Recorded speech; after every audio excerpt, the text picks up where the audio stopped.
You all remember I made a video some time ago about that it was not for any reason that Christ was born as a carpenter's son.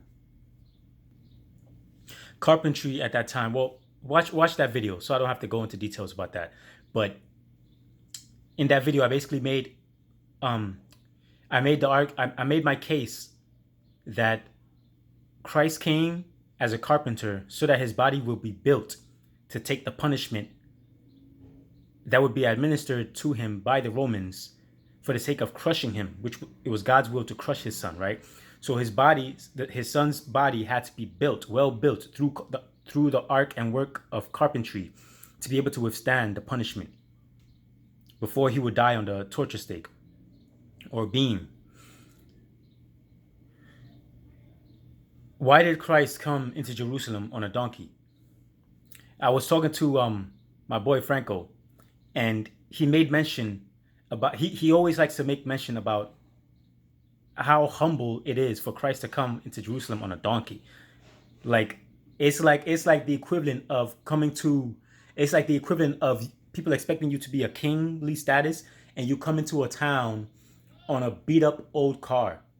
It's like, man, you don't care what people think about you. You like I couldn't do that. You know what I'm saying? The humility of Christ was something else. And my boy Franco always liked to talk about that. Like, yo, the Son of Man came to Jerusalem on a donkey.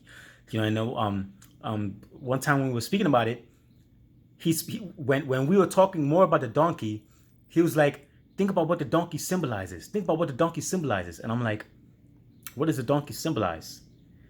And I had a thought in my mind, but that wasn't what he was thinking about. What he was thinking about was it symbolizes humility or something like that. Correct me if I'm wrong, Franco. I think that's what you mentioned, right? And then I was like, wait, hold up, Frank. There's something else that it symbolizes, which I thought he was going to say, but he didn't say it. And it's this: the donkey is a beast of burden. It is a beast meant for suffering. It is a beast meant for torture. It is a beast built to take a beating, punishment. A beast meant to be crushed, to be humiliated, to be not respected, to be disregarded, to be crushed. The donkey is a very tough, strong, well built, short statured horse like creature. It's strong, okay? You could say it's stronger than a horse. It's short, stacked, tough. It doesn't look like much, but it's a very well built creature, a donkey is. It is not for nothing that Christ came to Jerusalem on a donkey, because that donkey represents Christ. That donkey represents Christ. What Christ is going to go through, all the hard work that he went through as a carpenter's son. And his father was dead for most of the time. The account doesn't really say it, but Joseph is missing in the account. Mary is the only one mentioned.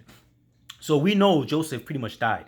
So Christ, as the firstborn, Mary had other children. If you don't know that, oh my goodness, people. Christ had brothers. Not brothers in the faith, brothers like blood brothers, okay? And you could say not blood brothers because it wasn't Joseph's actual son, but you could say Christ's half brothers and sisters. Christ had brothers and sisters. When God blesses a woman with childbirth, he doesn't give that woman only one child. God has never worked that way. Well, actually, Elizabeth gave birth only to John the Baptist. And well, I take that back. But Mary had other children.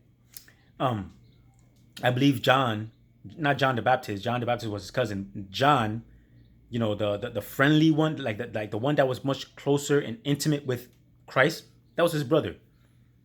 So that the craftsmanship or the trade work that Christ went through was to build his body to become like a donkey.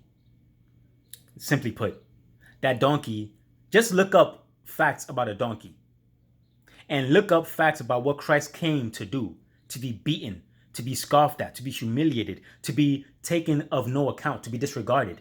He was seen as a man crushed, the Bible says. He was seen as a lowly, the account words it a lot better. Like he came not for an honorable position on the earth, but so that he would have attained an honorable position in the heavens. So Christ came to Jerusalem on a donkey. That's part of the symbolism. It wouldn't surprise me if that's part of the symbolism of why he came on a donkey. So that's pretty dope, right? So yeah, all right, peace.